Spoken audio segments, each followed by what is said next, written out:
Professor Blakey, you have been introduced to me as one of the most authoritative people with the most diverse background in both government and the private sector, and now in the university, on the subject of naked short selling.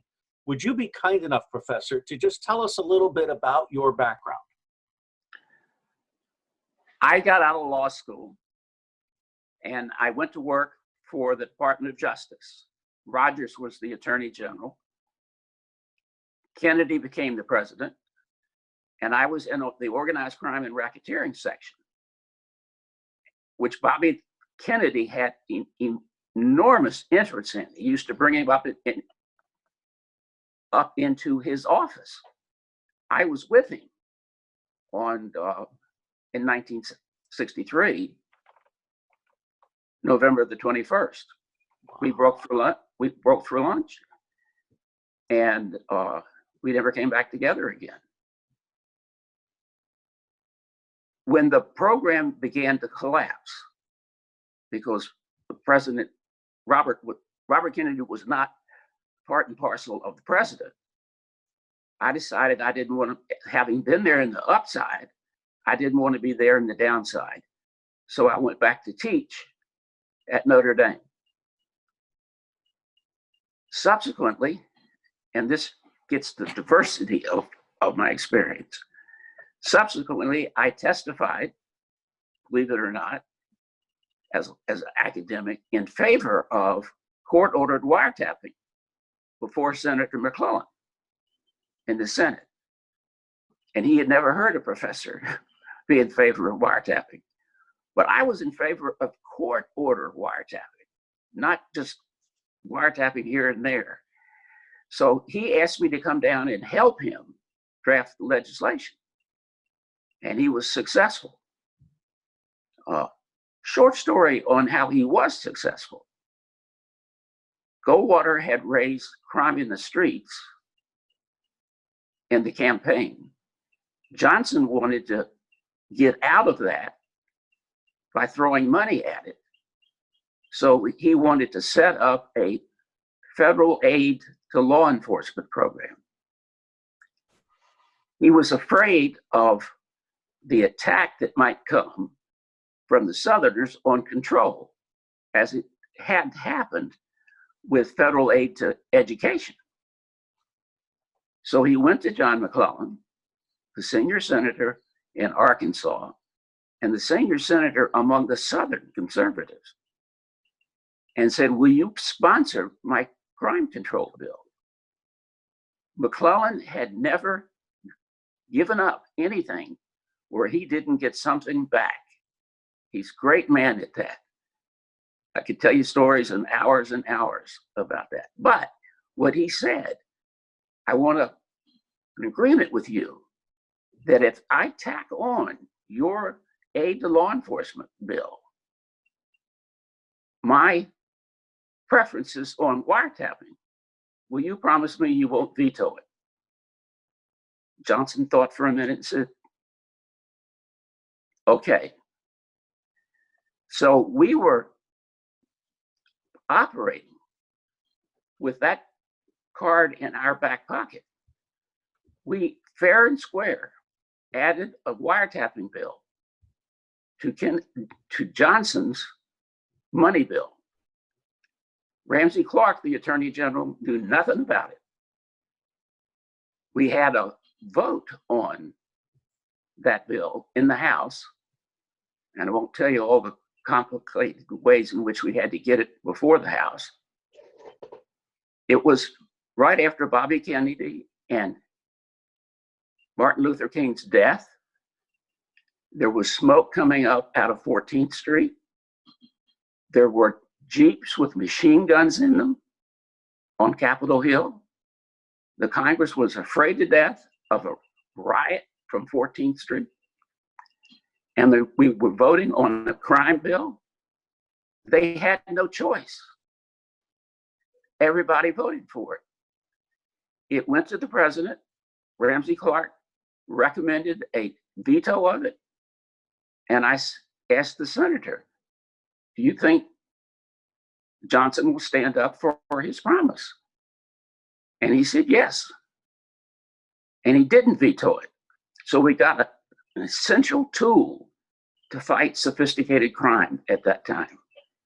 When we were doing it, I told McClellan, there's more things that need to be done, Senator. He said to me, what do you want? A whole loaf or a half a loaf? And my answer was, Senator, I'll take anything I can get. We can come back and do other things later. And so the bill went through, Johnson signed it, and proceeded not to use it at all.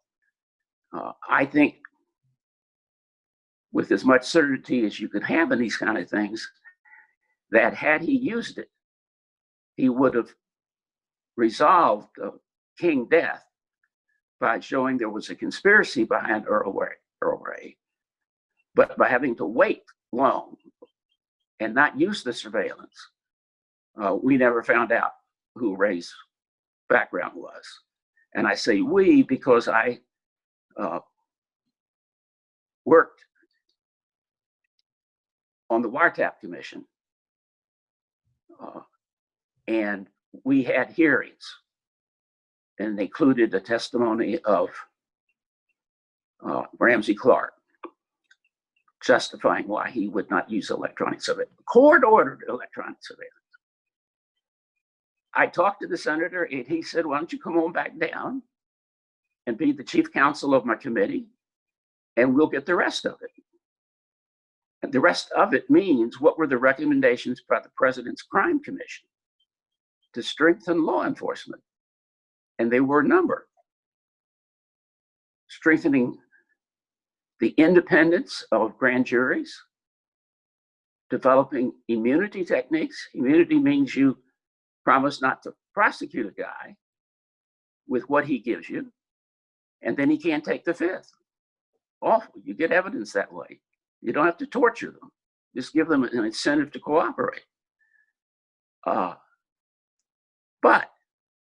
the piece de resistance was the RICO statute. I sat with Senator McClellan, and we went over every single section of the bill. This is the Organized Crime Control Act. And he asked me, can I give it up? What means, can I trade it? And I thought, oh my God, what's going to happen to this bill? And RICO is in Title 10.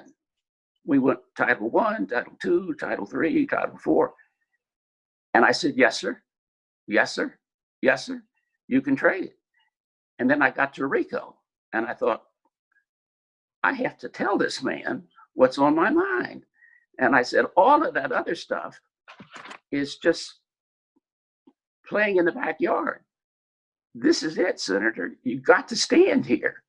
And he smiled. Well, all right, now I've got my marching orders. I know what to do. And I thought, oh, he was just trying to test me a little bit. But I told him he needs to fight for RICO. And so he did, and it went through. And nothing happened. Nothing happened. And when I was working for him on the Hill, and I sat and talked to him, I was working on a federal criminal code. And I said, it's getting legislation is like a merry-go-round. If you get on the merry-go-round just shortly before the golden ring, you've got a chance of getting it. If you don't get it then, you got to go all the way back around again. And I said, Senator, I can't see when the ring is going to be up there again. I think I'm going to go back and teach. If you need me for anything, I'll be at your front door. So I went up to Cornell, where I taught. And when I found out that RICO was dead on arrival, it wasn't dead because people liked it or didn't like it. They just didn't understand it. So I said, well, maybe I have to teach them. So I set up the Organized Crime Institute. And we had a summer program where we invited up prosecutors and other people, but mainly prosecutors. At first only state and subsequently federal. And we used to teach how to investigate organized crime, how to use a grand jury, how to use electronic surveillance, and how to use RICO. What did RICO do that was different than before? And what it did is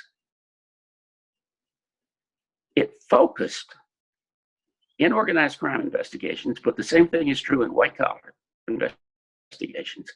It focused on institutions, a mafia family, a corrupt bank, a corrupt union, the thing itself. And it suggested that that ought to be the target of investigations. Because if you investigated individuals and you took them out one by one, I'm back to the merry-go-round. It goes around and you take out this guy. Okay, some of the bad guys are in trial. Some of them are in prison. Some are on probation now. And some of them are recruited.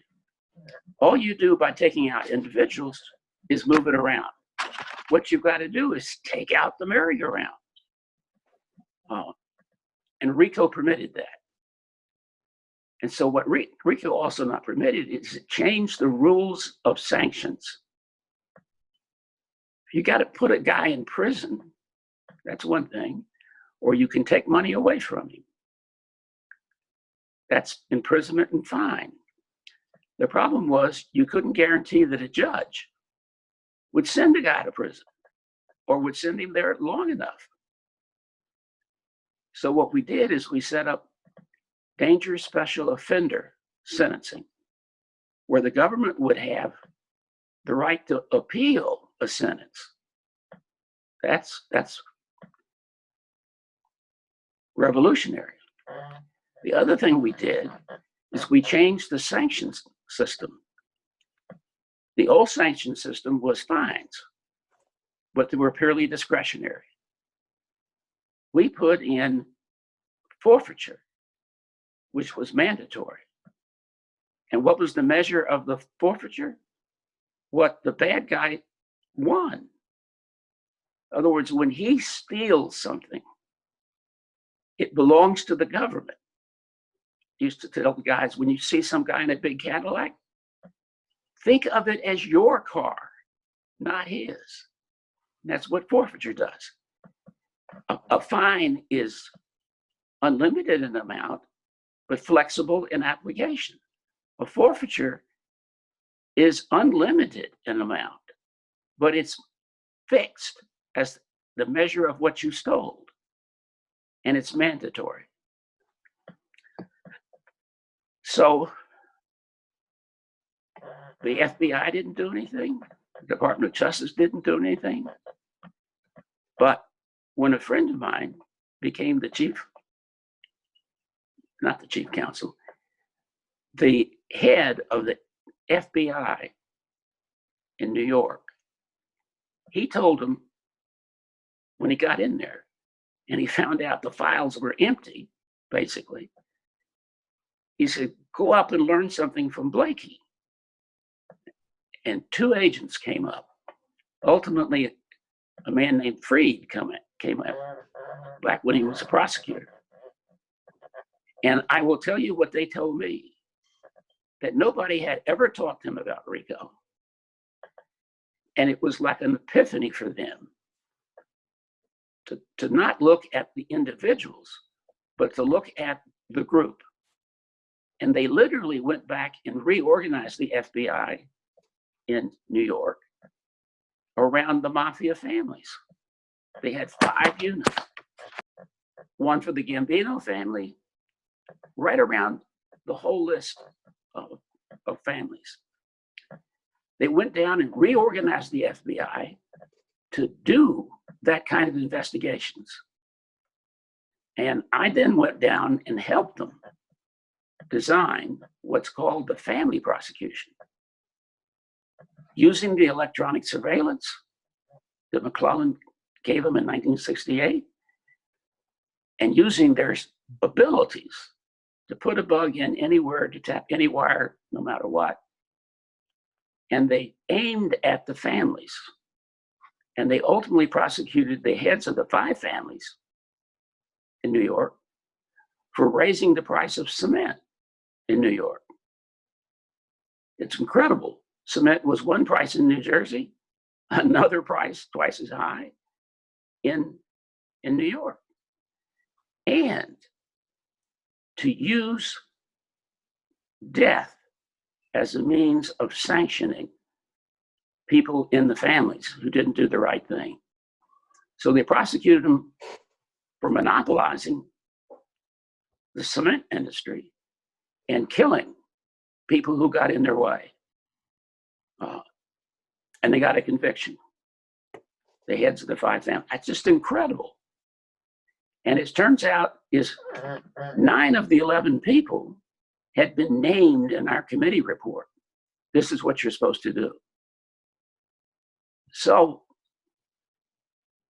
electronic surveillance as a means of gathering evidence, immunity as a means of gathering evidence, and then sanctions that aimed at the motivation of the people in the criminal behavior was there. We also put on RICO a triple damage suit that could be brought by victims. Because if you only have prosecutors bringing it, and the flavor of the month will be civil rights. The next month will be organized crime. The next month will be nothing. So you have to have people on the outside. For example, the antitrust statutes have triple damage. So the antitrust statutes have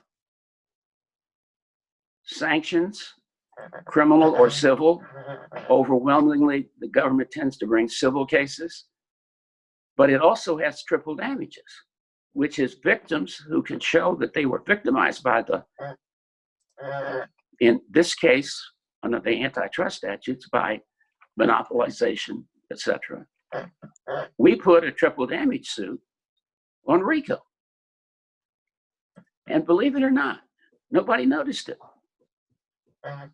They just didn't, because the senior lawyers had been raised on antitrust, securities, blah, blah, blah. Only after the prosecutors got out of justice and began working, and they told the people they were working for, that complaint's not good. You haven't brought a triple damage suit. And suddenly the senior people were now ignorant of what they should do.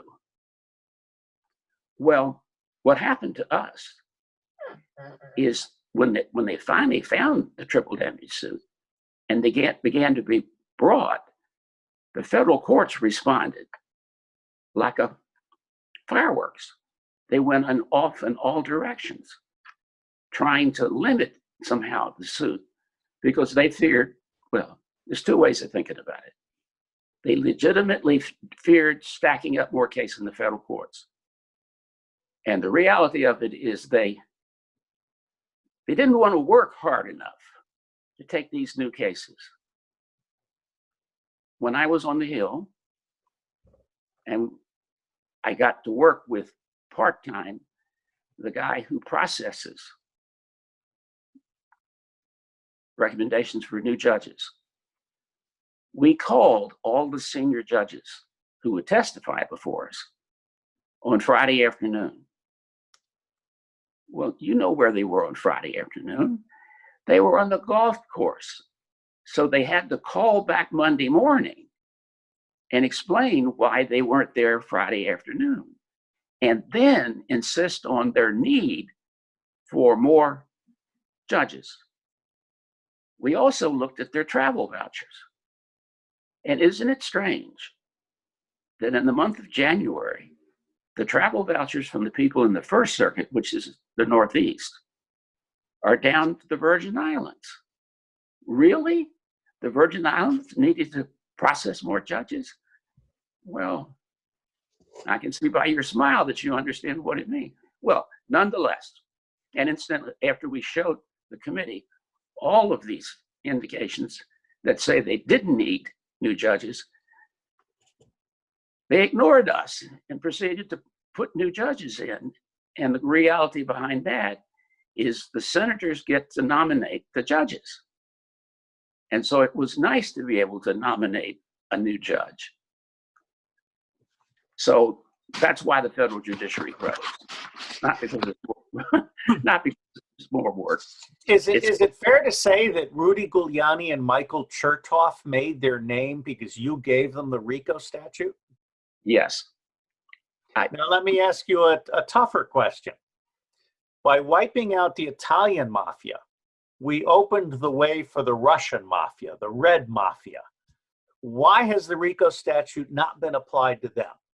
It has been applied to them, but it has not been as effectively applied to them because they're organized differently. They, the head of the group will act by himself, not through. In the mob, the commission makes the decisions, and they are handed down from capo regime to worker. There's a line of communication, which incidentally you can intercept. And then you can show that they were acting as a group.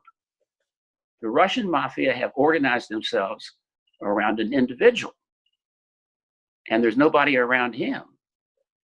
And he only speaks occasionally on the phone. And it's not a fixed phone. The world has changed with handheld phones. You can buy one and throw it away.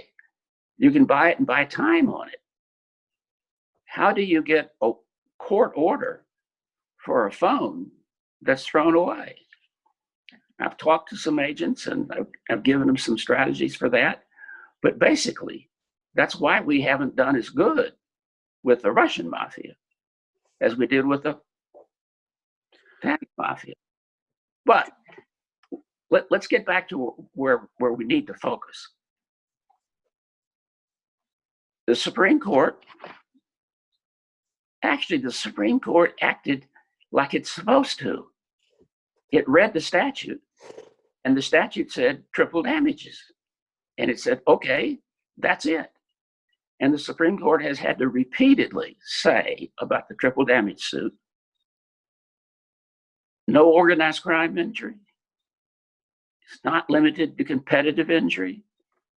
You don't have to have a criminal conviction. And listen, you lower judges, read the statute. And if you don't like it, complain to Congress. Well, they have complained to Congress. And God bless Congress. Congress did not change it initially. And it then began to work, and it began to be used by major corporations against major corporations. But all of a sudden, a guy stood up in the House, and I'm not going to mention his name, but I'll give you a little bit of his background. His law firm had been sued by a receiver that the law firm inhibited the receiver from doing his work and taking over the institution. And in fact, several of the people in the law firm pled guilty to fraud. But the law firm was sued. But that a congressman who was in that law firm knew about civil RICO. He knew what was coming down the pike for him. So he stood up and said, let's get civil RICO out of the Securities Act. There's no need to have it. The securities are good enough. Well, the argument was you shouldn't usurp securities by RICO. But the flip side is you shouldn't eliminate RICO by prioritizing civil fraud under the Securities Act.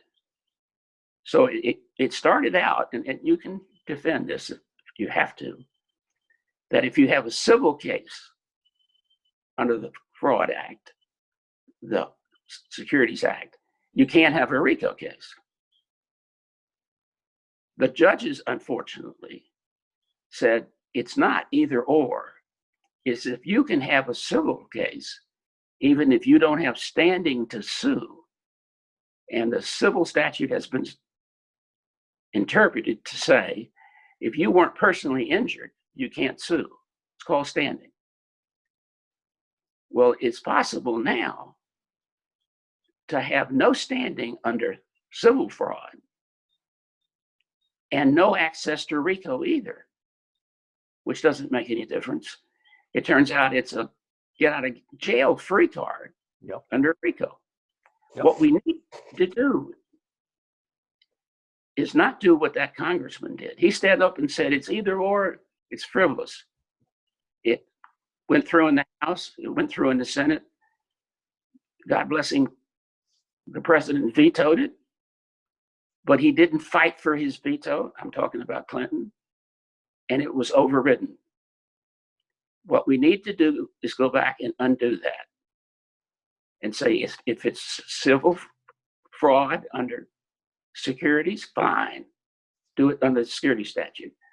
But if you can't do it under the security statute, do it under RICO. And that's not a big amendment. It is a game changer. If you put civil RICO in any area of fraud, you potentially eliminate that. Think about it for a second. If you get civil RICO involved, you can go after the groups that are engaging in it. And now I'm talking about all the heads, not of the crime families, but of the securities families on Wall Street. How do you think they got rich? Stealing. I completely agree with you. And in fact, one of the things I've been studying is the ecology that includes lawyers that file solicitations for class action lawsuits, journalists, some of whom are paid, who are in connection with these families, who are enablers, and then SEC officials who are planning their next job and are basically not executing the law. Do you see this ecology as subject to RICO? Oh, absolutely. You can make the SEC a RICO enterprise. And then you can show how the SEC chairman and the other members of the body sold their souls. What you're also saying, sir, I almost wanted to call you judge, but Professor Blakey, what you're really saying is that the Depository Trust Clearing Corporation is a RICO organization. It's a RICO enterprise, and you can pick off all the people who make it work that way.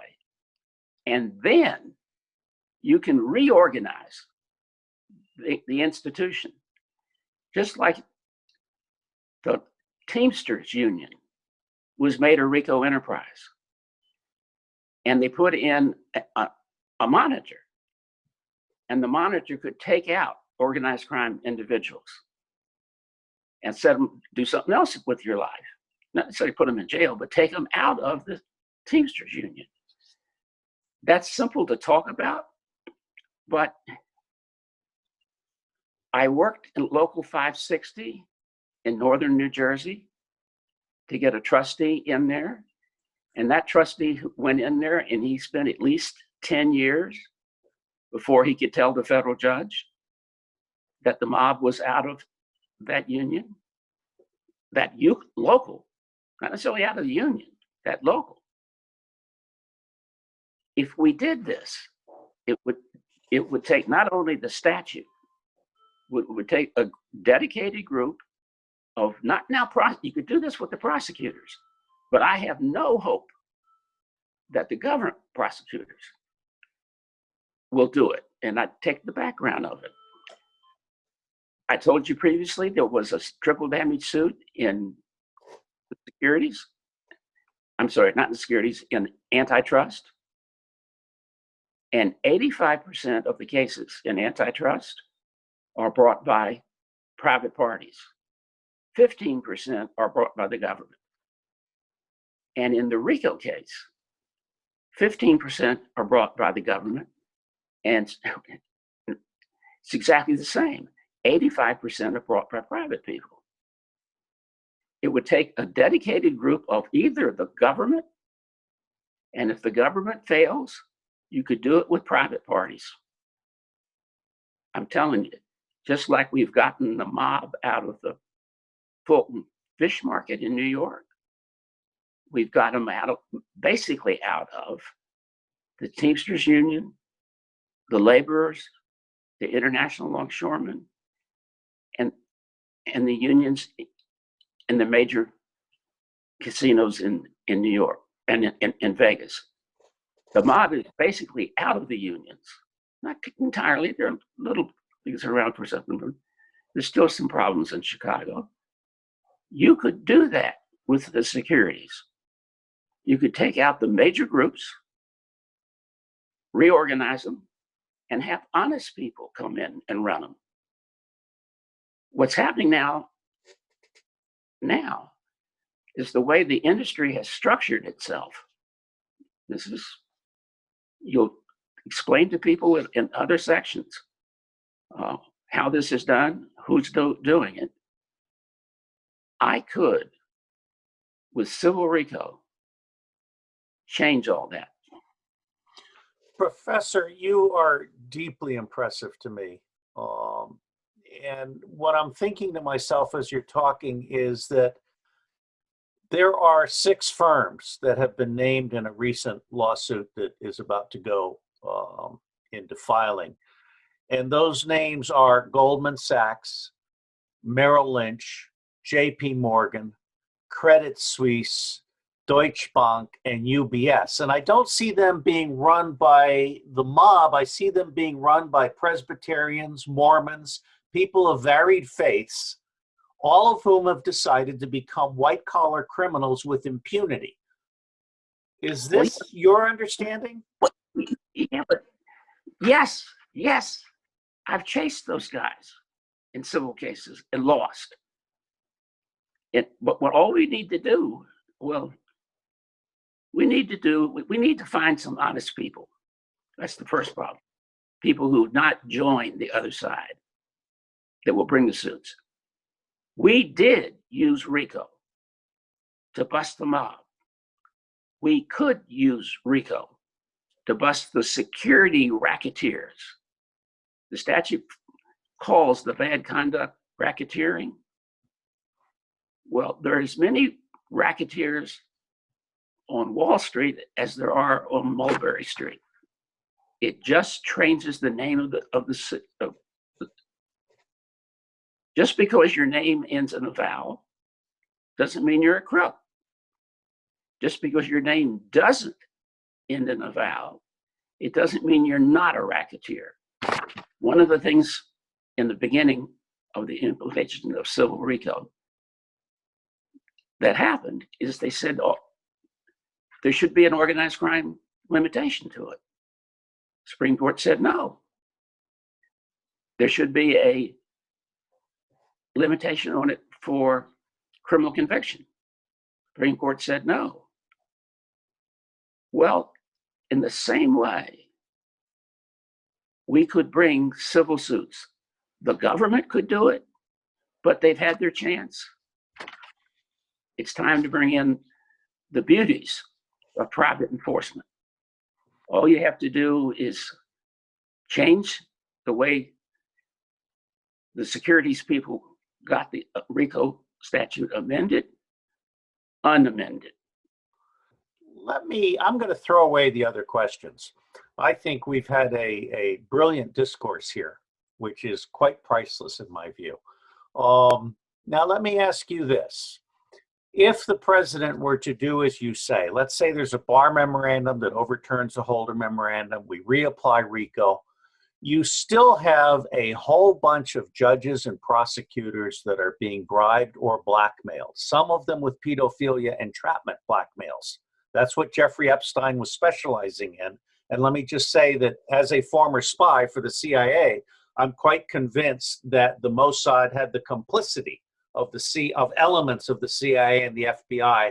And in fact, there are a lot of judges and prosecutors who are being told, who are honest, who are being told this is a national security issue, butt out.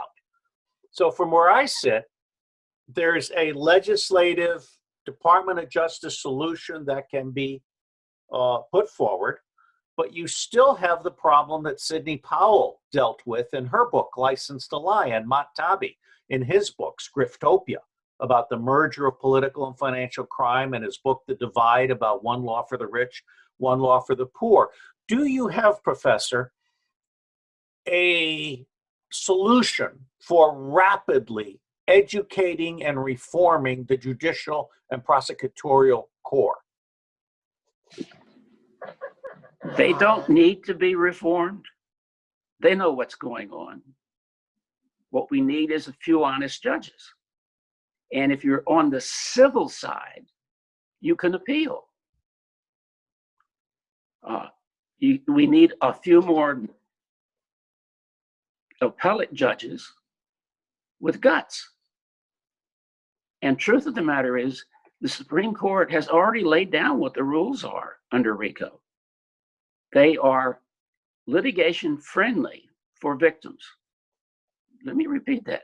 Litigation friendly for victims. Victims think they can take something to court and they'll be vindicated. That's not true. Under traditional law, let me give you an example. You steal from me $100,000. What's my damage? $100,000. Maybe there's a 50-50 chance that I can win with you. What's my suit worth? $50,000, half of what it really was. And how do I get into a court? I have to pay some lawyer $25,000 to get back my $25,000 of the 100 that he took. What does triple damages do? Oh, suddenly 50% of 100,000, when it's tripled, is 150,000. Uh-oh, how much I paying my lawyers? 50,000. But you can grant counsel fees too. Now all of a sudden the case is still worth 150,000. What are you going to do? You're going to give me back my 100,000. Damages are not damages. They're a portion of damages. Triple damages change that. And the reason why the bad guys hate them is it suddenly makes litigation victim friendly. Oh, well, let me ask you this question, because in my humble and very limited experience, the law is retarded in its timeline. It's not possible to run a lawsuit and have the fruits of your labor before you die. If what you're saying is, can I, through human law, make up for all the corruption in mankind? The answer is no. The world is really corrupt. When you grow up, you'll find out how corrupt it is. And I've been part of that corruption. You don't have to patronize me. I've run false flag operations and done evil things for my country. But let me ask you this. Your average lawsuit, let's take a defamation lawsuit that I'm involved in. My business was destroyed and I was defamed in 2017. It still hasn't gone to trial. You can, in fact, we did it. You can make certain kinds of suits take precedent. You can put timelines on them. Now you're talking. In other words, I told you how to, with RICO, I can aim at groups. I can get civil remedies that take back what the victim lost. And I can give the victim standing to sue for himself, not depend on the government. What you're now talking about is what do we do about the judges? And if the judges are bad enough, you can do things like timelines for them to decide. And in the end, if we can't have honest judges, we can't have law.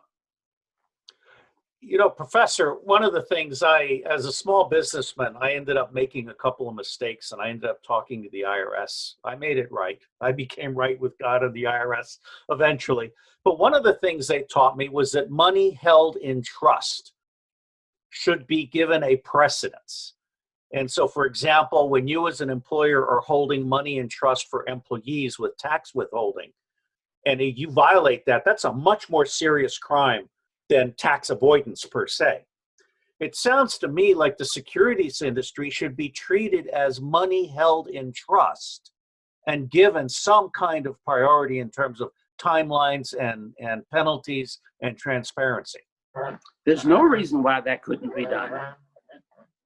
And you're right. The IRS takes seriously when money has been paid in trust, taken from the wages and held. It is held in trust. I am now in a RICO case in Florida, not Florida, in South Carolina, where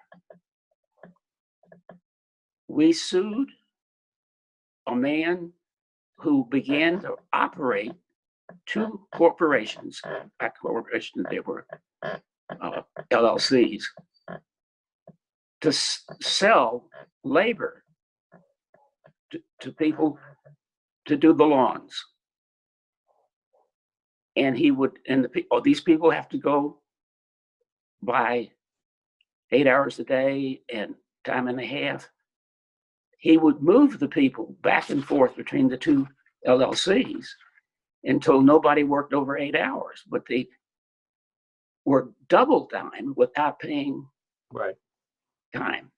We sued, and in the middle of the suit, the IRS came in and said, we want the money, and then it put a levy on all of the money owed to him.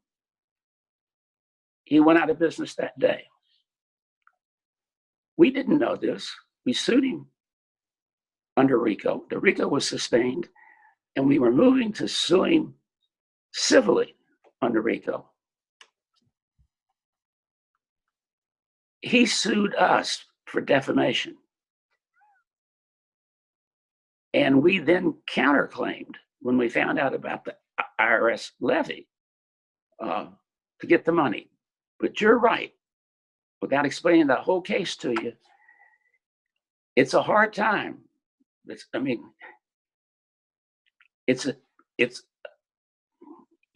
been in John Dice versus John Dice is a case from the 19th century that went on and on and on, and it became sinecures for people coming into it. The law's delayed. It's there. Can you do something about it? Yes. Maybe it's what we should do is not just put RICO back into the securities area, but set up some timelines for when you bring the cases. That could be done too. And if you say the problem is why the processing of the cases is not taking them seriously, we can give them priority. And we can make appeals from what the district court judges do. It's not true that all the judges are corrupt. I have a son who is a federal judge in Chicago, and he's not corrupt. And I know him. He's just not corrupt. He's honest. One of the things I find is that judges and prosecutors are too quick to allow CIA or the FBI to claim national jurisdiction, stand down, get out of the way. We've gone on for an hour now, which is twice as long, but this has absolutely been riveting for me. Professor, I have one last question. The United States now technically being in a state of war, and the president having the War Powers Act, is it possible to treat Wall Street naked short seller criminals as terrorists and put them in jail pending trial? Now, I'm being provocative, of course, but you see where I'm going with this. Yes. War powers are not unlimited, and putting people in jail before trial is one of the techniques that the Bush administration took in the area of terrorism. And it just was not worth the candle. Yeah, what you've got to do is assume that most of the judges are not corrupt, they're lazy. They don't want more work. But they can be incentivized to do things. So you have to assume that you can do something with the judges to make them do the right thing without putting people in jail before you're convicted or before they have an opportunity to be heard. You know, in the end, I'm more in favor of freedom for everybody, including the bad guys, than I am for us cleaning up. I'm a Christian. I believe that we're all fallen and that our tendency is to do evil first and repent of it only when we're ready to die. So our abilities to succeed in this world and bringing justice to this world is inhibited by the nature of man. So we're not going to win in the ultimate sense, but we got to try. That's the case for our salvation. If we don't try, we're part of the problem and not the solution. I just read Griffin's An American Gospel. Absolutely lovely book. I'd previously read John Caputo's Truth, Philosophy, and Transit, and I'm much taken with your philosophy. I want to end on a positive note. So I'd like to ask you, President Trump has just hit a hole in one. He's in a good mood. He's ready to do whatever you tell him to do. What are your final words on this matter? Mr. President, if you want to be remembered as one of the people who tried to do the right thing, you could do more in the area of stealing on Wall Street to save trillions of dollars from the people who are trying to enter the system. If you want to be known for the person who cleaned up Wall Street, I think you'll be remembered. You won't be successful. Other people have tried it, but you will have tried, and that'll move the ball forward. It won't be a hole in one, but it'll move the ball forward. I think he can be successful. Let me end by saying, Professor Blakey, I think you are a very great man. I actually have tears in my eyes. You have given us, I'm serious, here's the water. You have given us a great deal to think about. Thank you very, very much, sir. God bless you, and God bless your son, the judge, and all who are associated with you. You really uplifted me today. Thank you. Thank you for giving me the opportunity. Bye-bye.